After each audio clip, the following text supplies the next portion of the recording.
Ja, okay. Brudeparret, længe leve. Hurra! Hurra! Hurra! Og skål.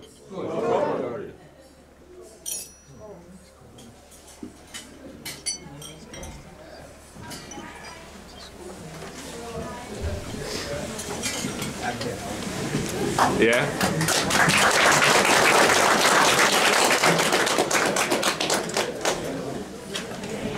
Ja, det er nok nogen, der har gættet på, hvem det er, der har lavet den sang her.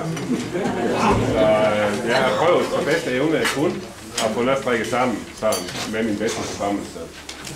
Men jeg er ikke så god til det der med at dække. Så det blev det. Jeg ved, at I har glædet jer meget, meget til den her dag.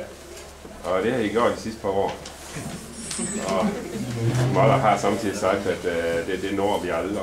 Men det gjorde jeg. Og når vi alle sammen samlet her, fordi I nåede 50 år, selvom der har været sine svære sider for 10 år siden, hvor Moller blev syg, hvor at vi måske kunne have vores tvivl om, vi nåede så langt. Men det gjorde vi.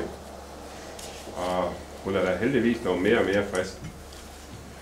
Og Fatter, han er næsten aldrig hjemme mere. Så det er hende, der står for slæbet med huset, og får passet huset og får holdt ren. Og alle dem, der kommer der, de ved jo nok, at det er rent. Undtagen i hans bil.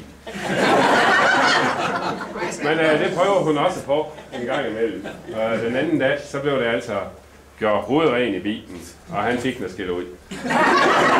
Hun kan huske alle de nye skrammer, der er kommet siden sidst. Han siger, det gør ikke så meget.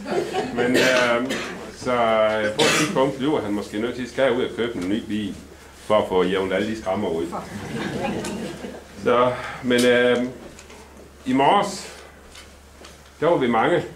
Der var rigtig mange, der kom og ville sige godmorgen til jer på jeres dag. Og I havde de rigtig gode vejr til det. Så det blev rigtig hyggeligt. Og nu her, så er vi samlet på Amstrupgård med den natur, der er omkring og sådan noget. Vi er ude på landet. Landet, hvor I startede. Og der, hvor I begge to er opvokset og født. Og det holder I også i jeres guldbryllup nu. Med dertil hørende fest. Så jeg vil ønske jer, som jeg skriver, at vi ses om 10 år.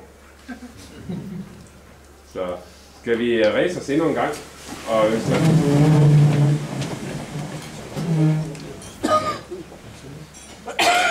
et højt hurra til jer. Hurra! Hurra! Hurra! Hurra! Og så den lange. Hurra! Skål! Skål! Og tak for alle, der kommer og vil være med til at fejre deres dag. Tak.